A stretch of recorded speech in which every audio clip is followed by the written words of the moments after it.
안녕하세요. 조경 4차 시 복합주거공간 시작하겠습니다. 근데 복합주거공간 시작하기 전에 앞서서 조경 면적에 관한 기준이라고 해서 심화학습이 나와 있는데 이 부분부터 먼저 보도록 하죠. 자, 이 용어들이 상당히 어려운데 일단 여기서부터 보도록 하겠습니다. 건축법이라는 법이 있어요. 그 법 안에는 건폐율이라는 용어가 나오고 대지안의 조경이라는 용어가 나온다고 하는데 대지의 조경입니다. 이 교과서가 틀렸습니다.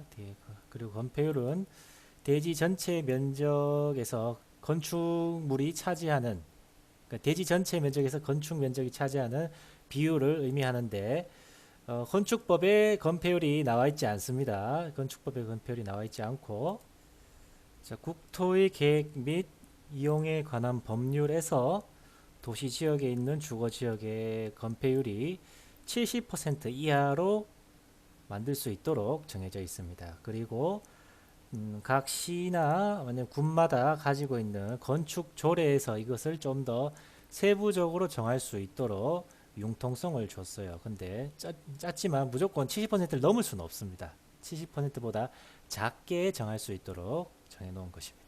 예를 들어서 대구시의 도시 계획에 대한 이제 조례라는 게 그 시에서 가지는, 시나 군에서 가지는 아주 작은 규칙을 조례라고 해요.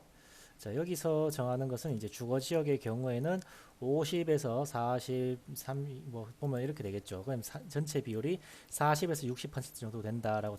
자, 대구광역시 안에 이렇게 작은 조례라고 되어 있는데 이 조례 부분에서 보면 일반적인 주거 지역이게 되겠죠. 일반 주거 지역에 대해서 50에서 60%라고 해가지고 되어 있죠. 건폐율이. 이 법이 조례가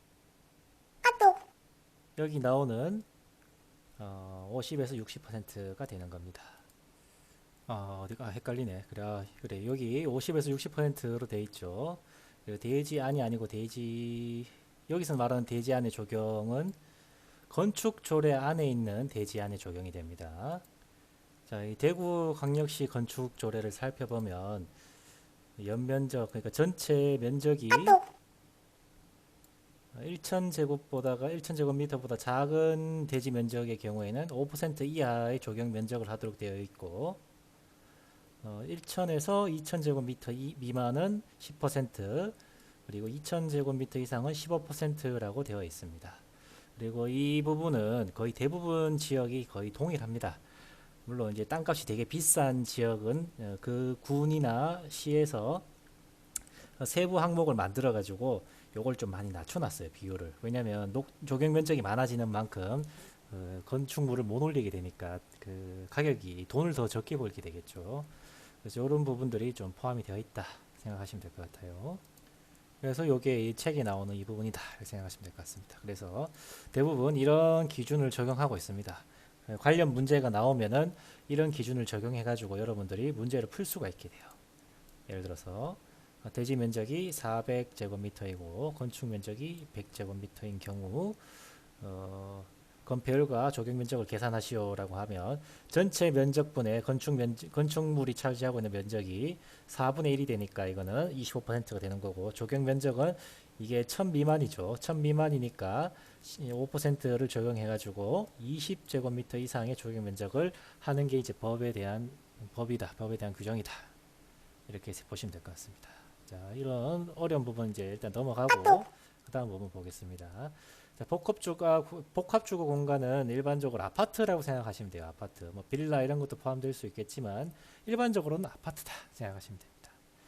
자, 여러 사람들이 살고 있는 곳이고 여기는 공원은 아니에요. 아파트 주민들이 살고 있는 곳이기 때문에 공원이라고 볼 수 없습니다. 정원이라고 봐야 돼요. 정원.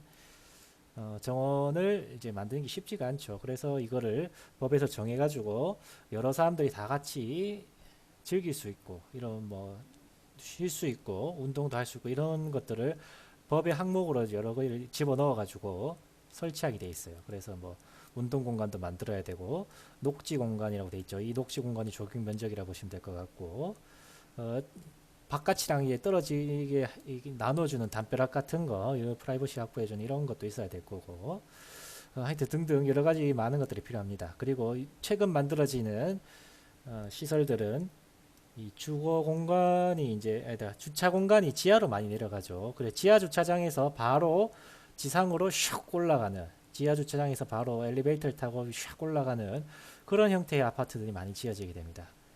선생님이 사는 아파트는 이렇게 생겼어요. 우리 아파트랑 좀 비슷한데, 자, 이렇게 들어가서 밑에 돼 있고 위에도 주차 공간이 이렇게 있는데, 이런 것들이 아예 없어지고 입구부터 바로 주차 공간이 시작되는 형태로 많이 지어지게 됩니다.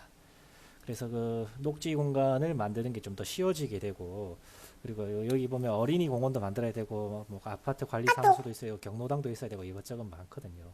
하여튼 이런 부분들이 많이 이제 포함되는 게 아파트 복합주거 공간의 특성이다, 이렇게 봐주시면 될 것 같습니다. 다만 이제 여기 자라는 땅은 인공지반이 되고, 이 뭐라 할까, 이 지하 주차 공간 바로 위에 이 식물들이 지어지기 때문에 그 벽의 크기가 얇아요. 그래서 인공지반으로 보겠죠. 그래서 이 식물들이 식재하는 게 상당히 좀 힘든 부분이라고 볼 수 있습니다. 밖에 자연에서 자라는 식물들하고는 좀 다른 환경에서 자라기 때문에 이 전문적인 업체에서 이 관리해 주는 게 필요해요.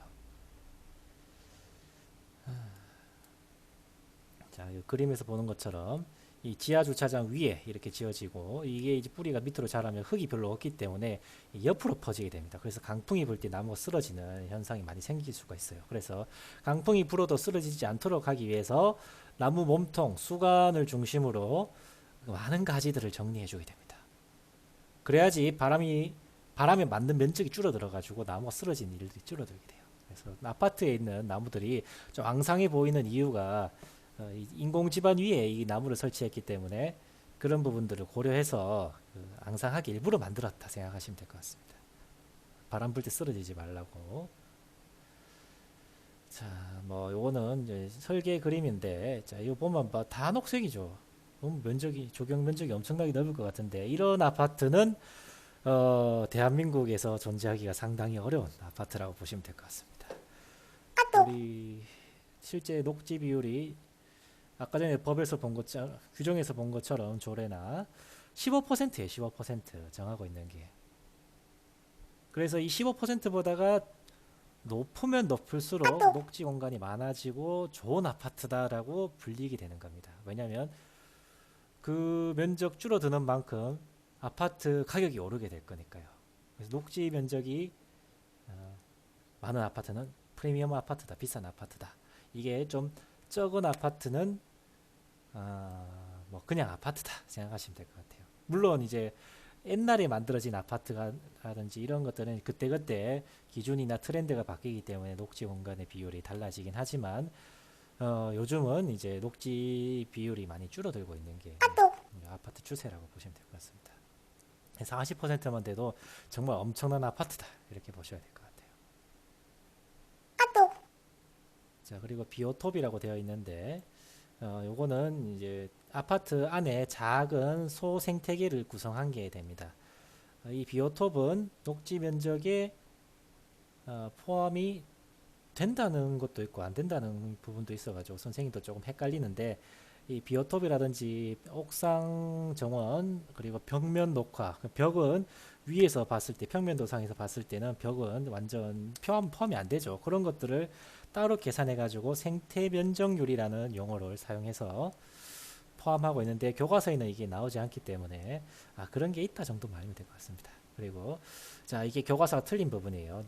주택 단지에서 녹지가 차지하는 비율을 녹지율이라고 한다. 자, 여기까지 맞습니다. 우리나라의 주택 건설 기준 등에 관한 규정에는 녹지율에 대한 언급, 적용 면적에 대한 언급이 전혀 없습니다. 선생님이 이 주택 건설 기준 등에 관한 규정이 직접 살펴봤어요. 이거 막 다 뒤져봤는데 없습니다. 이거 교과서 만든 사람이 뻥쳤습니다. 없고요. 그리고 최근에는 뭐 이 부분까지 맞습니다. 요구가 증대되고 지하 주차장으로 하는 부분이 많이 증가한다. 여기까지 맞아요. 근데 적용 면적이 70%다라는 거는 이거는 우리나라에 있을 수 없는 말입니다. 있을 수 없는 말. 40%만 돼도 엄청난 거예요. 뉴스 뒤져보니까, 자, 오래된 아파트는 해가지고 녹지율이 40%가 넘는다라고 돼 있죠. 그게 생태숲이라고 부를 만큼 이제 되게 높다는 뜻이에요. 이 40% 되는 게 이제 되게 높다 보는 거죠.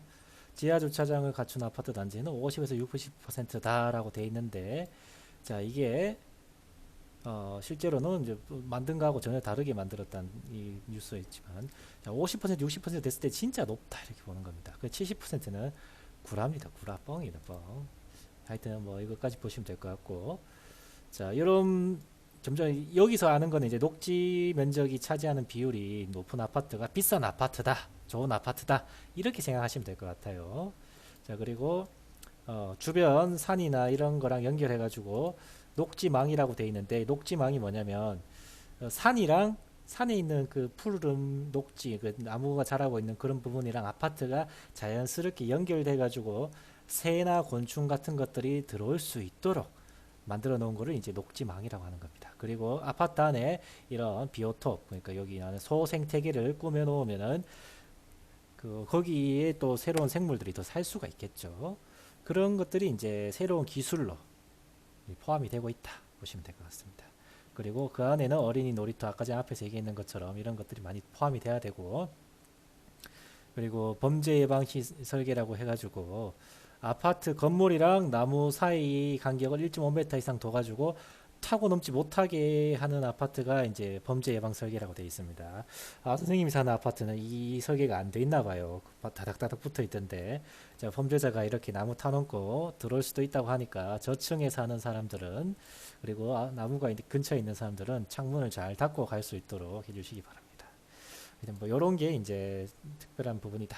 그리고 나무를 식재하는 부분은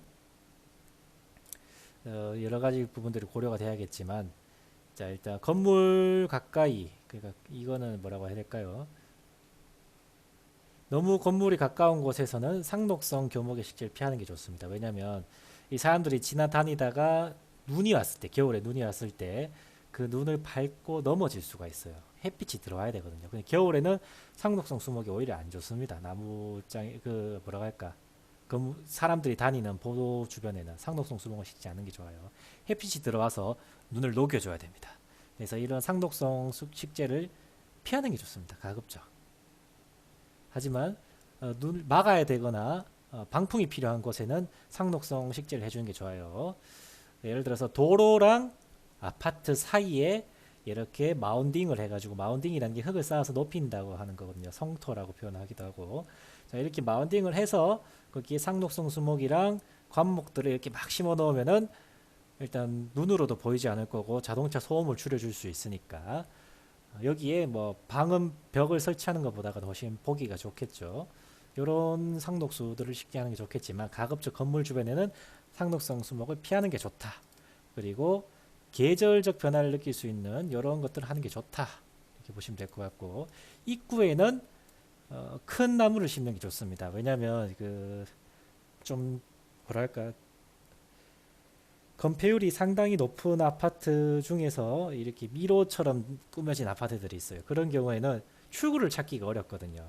그 아파트 주민들 같은 경우에는 출구를 쉽게 찾을 수 있겠지만, 익숙해져서 가끔씩 놀러 오는 손님들 같은 경우에는 출구를 못 찾아가지고 뺑뺑뺑뺑 돌다가 겨우 탈출하는 그런 사태가, 선생님도 실제로 그런 거 경험해 본 적이 있어요. 그래서 그런 부분에는 큰 나무를 심거나 그 주변의 진입로를 따라서 이렇게 특별하게 가로수 같은 거를 줄지어 심어 줌으로써 이게 길이다라는 것을 만들어 주는 게 잘 지어진 아파트 설계라고 볼 수 있습니다. 뭐 이런 것들이 이제 포함이 될 거고, 아파트 안에는 이 주변에는 그늘을 주기 위해서 녹음 식재를 하는 게 좋다. 하지만 이 녹음 식재는 상록수가 아닌 게 좋다라고 보는 겁니다. 특히 어르신들은 뼈가 약하기 때문에 상록수 심어놨다가 겨울에 자빠져가지고 엉덩이가 두 조각 나는, 엉덩이는 두 조각이죠. 엉덩이 뼈가 두 조각이 나는 사태가 발생할 수가 있습니다. 골반뼈. 자, 그래서 이런 뭐 막아줘야 되는 것, 예를 들어서 쓰레기장 같은 게 있겠죠. 아파트 안에는 쓰레기 버리는 공간이 있습니다. 그런 곳에는 차폐 식재라고 해가지고 막아주는, 보이지 않도록 해주는 그런 식재를 해주는 게 좋습니다. 완충 식재는 차폐 식재보다는 좀 넓게 해가지고 그 냄새라든지 이런 게 넘어가지 않도록 해주는 게 완충 식재가 되는 개념이죠. 자, 이런 것들이 아파트 적용의 특별한 점이다 보시면 될 것 같고, 이 부분은 여러분들께 잠깐 띄워줄 테니 정지해놓고 시간이 되면 봐주시기 바랍니다. 이런 것들이 있다 보시면 될 것 같아요. 이상으로 4차 시 조경 수업을 마치겠습니다. 감사합니다.